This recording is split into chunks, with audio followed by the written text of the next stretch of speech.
Nas últimas semanas, temos estudado com Nancy DeMoss Wolgemuth a passagem em Tito 2, que fala sobre mulheres mais velhas ensinarem as mulheres mais jovens. Esse tema tem sido desafiador. Às vezes me pergunto se as mulheres que estou liderando através do ministério do Aviva Nossos Corações e nos meus relacionamentos falam como eu falo, se compram como eu compro, se comem como eu como, se oram como eu oro, se confiam como eu confio. Como serão suas vidas? Se as vidas delas nunca ultrapassarem um exemplo da minha vida, que tipo de discípulas estarei produzindo? Que tipo de discípulas você estará produzindo?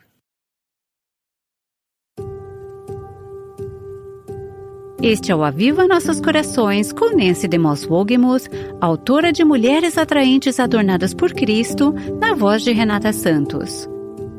É tão fácil ficar à deriva pela vida. Hoje, Nancy vai te convidar a ser intencional, investindo em atividades de impacto permanente e relacionamentos duradouros. Essa é uma mensagem prática da nossa série mais recente, chamada Adornadas, Vivendo Tito 2, de 1 a 5. Nas últimas semanas, temos analisado o perfil que Paulo nos apresenta em Tito 2, sobre como deve ser uma mulher cristã mais velha, algumas das qualidades de caráter que devem ser evidentes em sua vida. Dissemos que isso não é algo que você começa a pensar apenas quando se torna uma mulher mais velha, seja lá quando isso aconteça, mas é algo que você começa a pensar quando é mais jovem. Fico muito feliz por termos hoje, em nossa audiência, várias mulheres mais jovens. Deixe-me dizer apenas que é agora que você começa a pensar no tipo de mulher que deseja ser. Quando eu era uma adolescente, tinha essa imagem em mente. Eu também queria ser uma velhinha piedosa. Veja bem, aos 14 anos eu não queria ser idosa, mas eu queria caminhar em direção a ser essa mulher mais velha, piedosa. Eu imaginava em minha mente como isso seria. Comecei a perceber que as escolhas que estava fazendo naquela fase da vida estavam me preparando para que tipo de mulher eu seria quando fosse mais velha. Para dizer a verdade, a gente envelhece muito mais rápido do que se pode imaginar. Temos uma mulher de 78 anos aqui e Dorothy na primeira fila, com mais de 80 anos. O tempo passa tão rápido. Agradecemos a Deus por sua graça e sua palavra que está entrando na vida das mulheres mais jovens hoje e ajudando-as a desenvolver essa forma de pensar em conformidade com a palavra de Deus. Temos nos debruçado sobre Tito 2 nas últimas semanas. Vou reler o início do capítulo para refrescar a nossa memória. Paulo diz a Tito: você, porém, fale o que está de acordo com a sã doutrina. Paulo disse isso numa época em que as pessoas não se importavam com a sã doutrina. Suas ideias estavam confusas e seu estilo de vida estava uma bagunça. Isso é o que lemos em Tito 1. Uma época muito parecida com a nossa. Quando o pecado domina e as pessoas não se importam em fazer o que é certo, Paulo diz: Tito, como homem de Deus, vivendo no presente momento, você deve ensinar a sã doutrina. Continue ensinando a verdade e chamando as pessoas a alinhar suas vidas a essa sã doutrina. Então ele vai dizer o que significa a sã doutrina quando vivida por homens mais velhos. Diz assim: os homens mais velhos devem ser sóbrios, dignos, autocontrolados, sadios na fé, no amor e na constância. Versículo 2. E no versículo 3, ele descreve o viver da sã doutrina por mulheres mais velhas. As mulheres mais velhas também devem ser reverentes no comportamento, não caluniadoras ou escravas de muito vinho. Gastamos um bom tempo nesse versículo, expondo o que significa ter um comportamento reverente, falando sobre toda a problemática da calúnia e dos pecados da língua, os chamados pecados, entre aspas, respeitáveis. Já analisamos tudo isso. Gastamos bastante tempo nesse assunto de ser escravos de muito vinho e já abordamos os problemas com os vícios, o abuso de substâncias e sobre como viver uma vida que não se entrega aos prazeres, mas que está sob o controle do Espírito Santo. A primeira parte do versículo 3 nos mostra quem é essa mulher mais velha, como é o seu caráter, a sua vida, o seu exemplo, o seu modelo de vida. À medida que prosseguimos nessa passagem, vemos que a sua vida, seu exemplo, seu caráter como mulher mais velha, é o que te dá a plataforma e a credibilidade para influenciar a vida das mulheres mais jovens. E é exatamente para essa direção que Paulo está caminhando em seu argumento, porque ele diz que não é somente quem ela é que importa. Isso é claramente a base, a plataforma. Daí em diante ele vai abordar o que ela faz, o ministério dela. Não apenas o seu modelo de vida, mas o seu ministério. Então ele continua no final do versículo 3, dizendo assim: mas a serem capazes de ensinar o que é bom.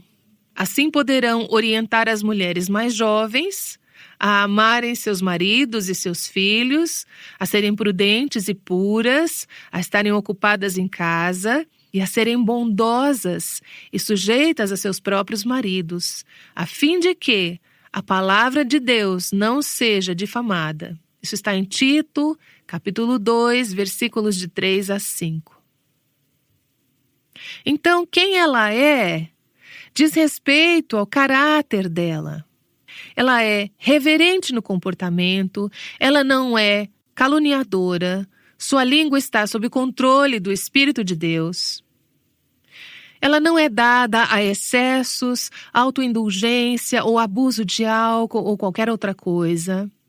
Ela busca satisfação em Cristo, não nos prazeres desse mundo. Ela não é escrava de paixões e prazeres, ela é uma escrava de Cristo. É assim que ela é. Agora, o que ela faz? E o que ela faz? Ela é uma professora. Ela ensina os outros. Elas devem ensinar o que é bom e, assim, treinar as mais jovens. Ensine o que é bom. Na verdade, essa frase vem de uma longa palavra grega que eu não vou tentar pronunciar e que significa professora de coisas boas. É apenas uma longa palavra composta. Isso é o que ela faz. Ela é professora de coisas boas. Ela ensina o que é bom, ao invés de ensinar coisas que são corruptas ou inúteis. Temos pessoas que ensinam isso também em nossa cultura. A mulher cristã deve ser distinta, diferente, porque o que ela está ensinando aos outros tem conteúdo. É uma mensagem boa, saudável, robusta, útil e edificante. Ao contrário daquilo que é corrupto ou inútil. Eu vejo aqui um contraste. Poucas frases antes foi dito a ela que não deve ser difamadora. Não deve usar sua língua para espalhar mentiras, mas em vez disso, deve ensinar o que é bom. Ela deve espalhar a verdade, falar a verdade. Ela não deve usar a língua para derrubar os outros, mas para edificar os outros. Ela não deve falar o que é corrupto ou inútil, mas deve falar o que é bom e o que ministre graça aos outros. Ao meditar sobre Provérbios 31, verso 26, percebo que a mulher virtuosa, a mulher sábia, temente a Deus, abre a boca com sabedoria e a instrução da bondade está em sua língua. Ou, como diz a versão NVI, Há sabedoria em seus lábios e instrução fiel em sua língua. Então, quando nos deparamos com um versículo com o que estudamos há algumas sessões atrás, sobre não difamar, e eu passei muito tempo meditando sobre esse versículo, é fácil pensar em simplesmente não abrir a boca e não dizer nada. Mas Deus diz, não, você deve dizer algumas coisas. Você deve usar a sua boca não para difamar, mas para ensinar o que é bom, abrindo sua boca com sabedoria e tendo a instrução da bondade em sua língua.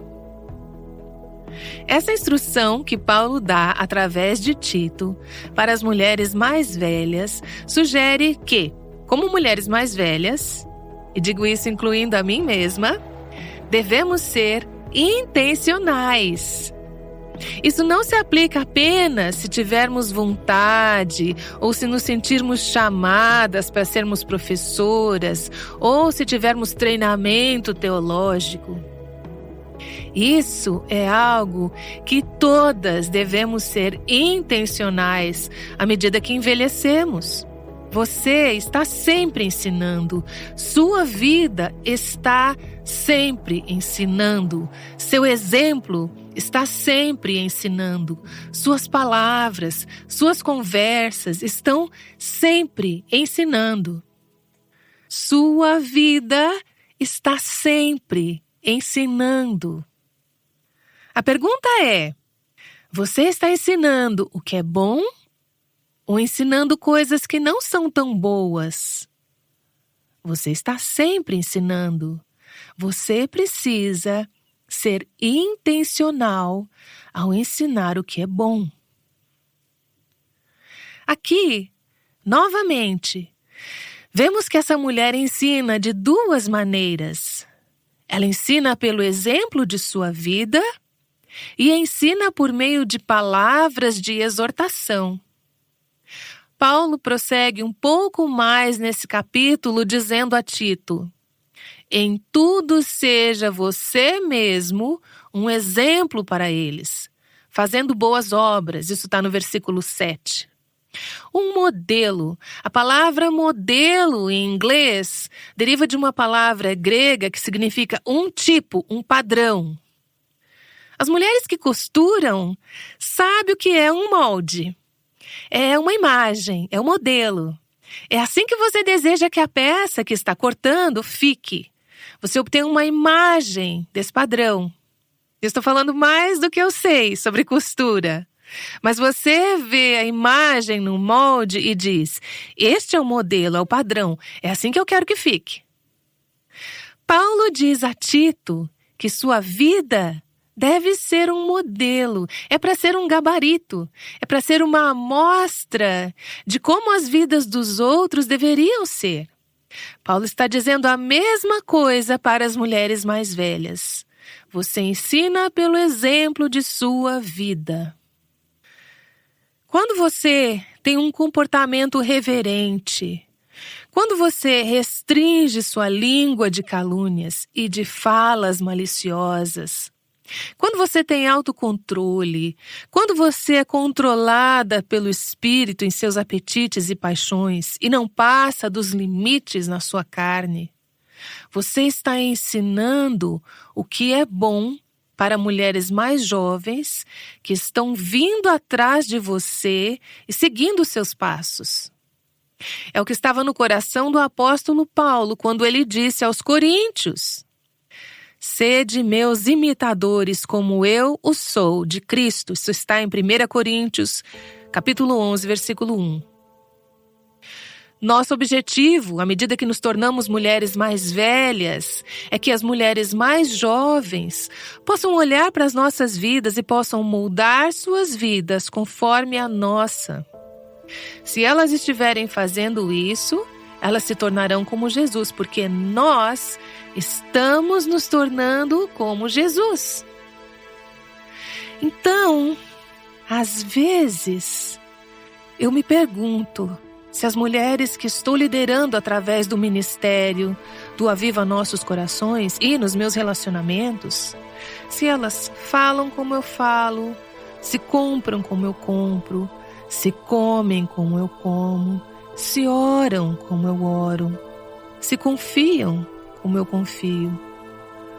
Como serão suas vidas? Se as vidas delas nunca ultrapassarem o exemplo da minha vida, que tipo de discípulas estarei produzindo? Que tipo de discípulas você estará produzindo? Não é algo insignificante se você é autoindulgente, por exemplo, ou se você tem a língua solta, se você fala demais, ou se você é crítica no espírito. Não é insignificante.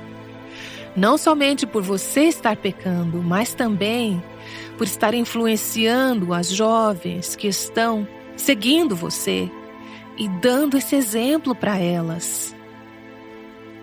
Nós ensinamos pelo exemplo de nossa vida e depois ensinamos por exortação com palavras. Não devemos ser caluniadoras. É assim que não devemos usar nossas línguas. Devemos usar nossas línguas ensinando o que é bom. É interessante que Tito, que era o pastor líder das igrejas na ilha de Creta, não foi instruído a ensinar as mulheres mais jovens. Ele é instruído a ensinar a doutrina e dar instruções na igreja. Mas quem deveria ensinar as mulheres mais jovens? As mulheres mais velhas. Essa tarefa é atribuída às mulheres mais velhas. Tito era um jovem pastor. Paulo aparentemente percebeu que não era aconselhável que a proximidade na instrução tete-a-tete ocorresse entre um pastor jovem e as mulheres jovens da igreja, como frequentemente vemos acontecendo na igreja hoje em dia. Em vez disso, Tito deveria dar instruções doutrinárias e, por meio disso, treinar as mulheres mais velhas, que então seriam responsáveis por fazer o discipulado e cuidado individual, tete-a-tete, das mulheres mais jovens. Então, enquanto as mulheres mais velhas ensinam as mais jovens como viver a sã doutrina, o que as mulheres mais jovens estão fazendo? Elas estão ensinando seus filhos. Elas estão passando esse ensino para a próxima geração. Um dia, essas mulheres mais jovens serão mulheres mais velhas que continuarão o ciclo, ensinando mulheres mais jovens que irão ensinar seus filhos. Assim passamos o bastão da verdade para a próxima geração. Uma geração ensinando a próxima. Essas mulheres mais velhas de que Paulo estava falando, presume-se, criaram e treinaram fielmente seus próprios filhos. Agora elas devem ensinar outras mulheres que estão numa fase de vida pela qual elas já passaram. As Escrituras nos ensinam que a capacidade de reproduzir a vida espiritual e a verdade nos outros é um sinal de maturidade espiritual. Fisicamente, é uma evidência de maturidade, de que você tem capacidade de se reproduzir, não é? Crianças de 3 anos não podem ter filhos. Mas aos 23 anos de idade, a menos que haja algum problema, uma doença, uma disfunção no corpo, você deve ser capaz de ter filhos. A capacidade de reprodução é um sinal de maturidade. Isso é uma verdade espiritual. Se você conhece o Senhor há muitos anos e não está em um lugar onde possa se reproduzir espiritualmente na vida de outras pessoas, há algo de errado. Você deve ser capaz de ensinar outras pessoas se for madura em sua fé. Isso é o que o escritor de Hebreus diz no capítulo 5.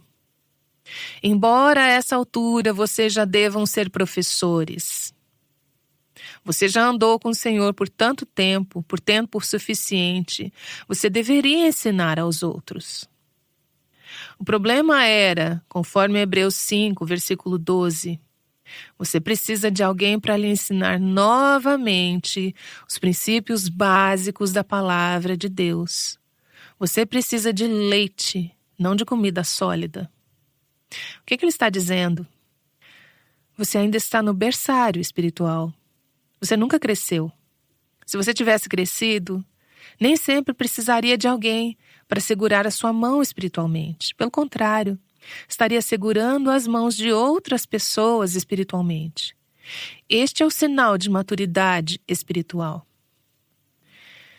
Envelhecer não é uma oportunidade para ficar à margem da vida e deixar que os outros assumam seu ministério.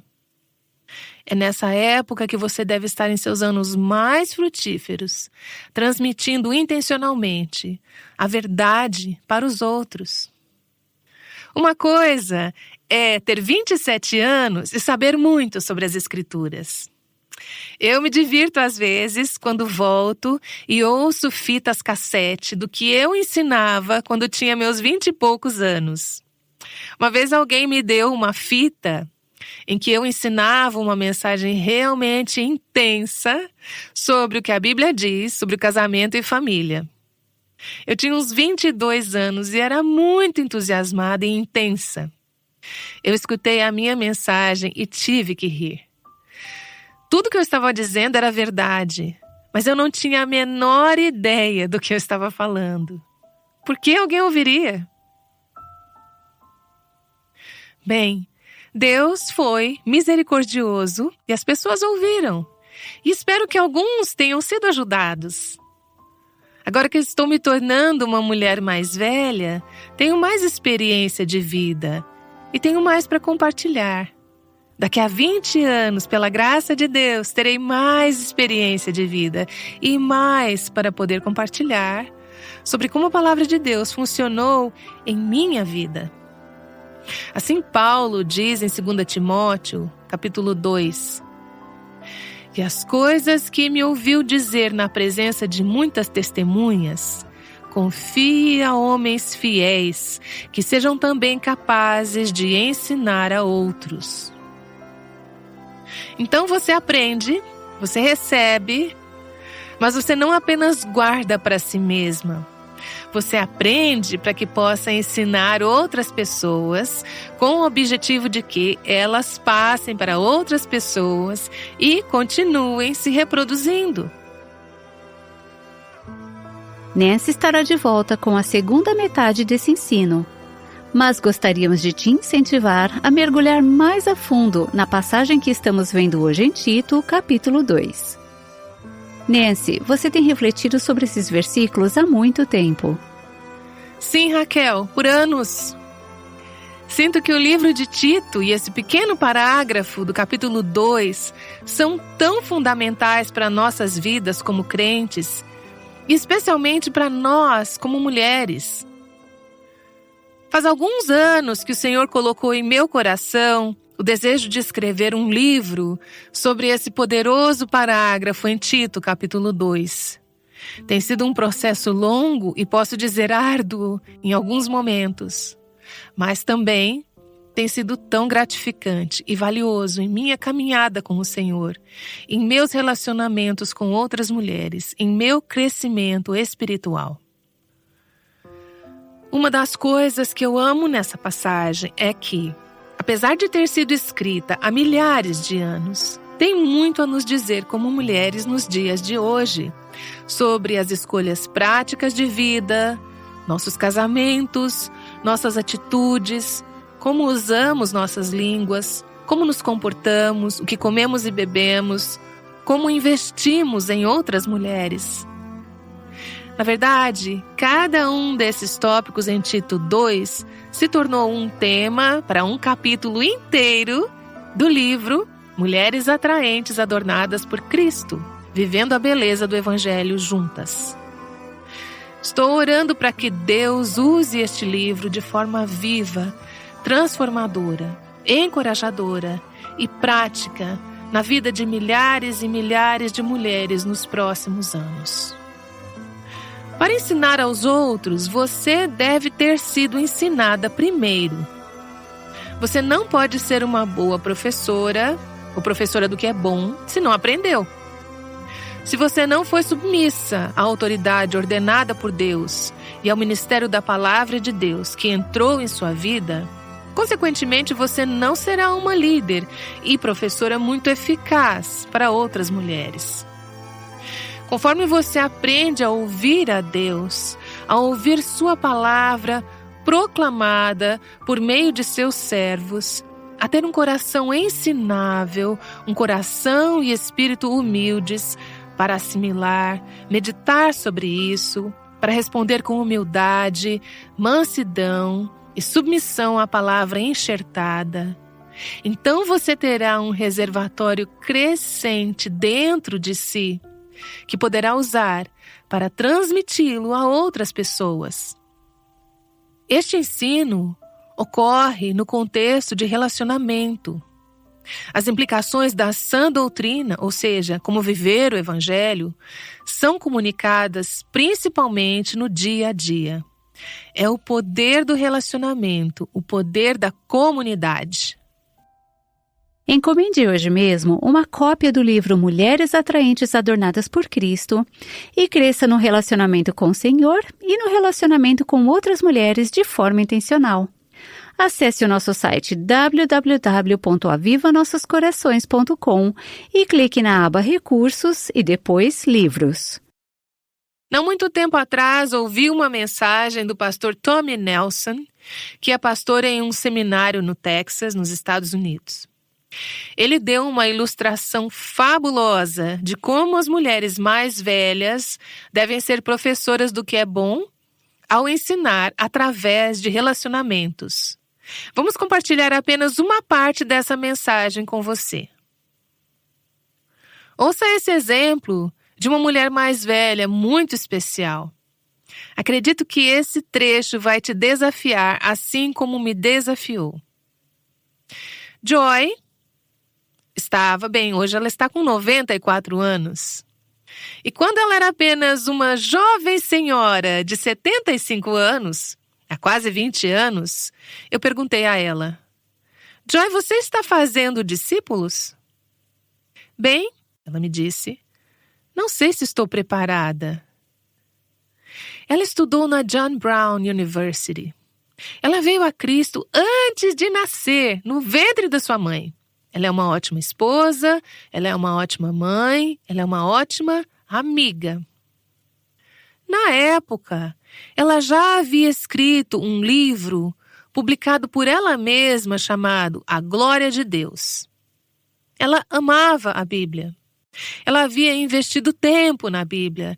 Ela tinha ouvido muitos dos grandes pregadores em suas conferências pelos Estados Unidos afora.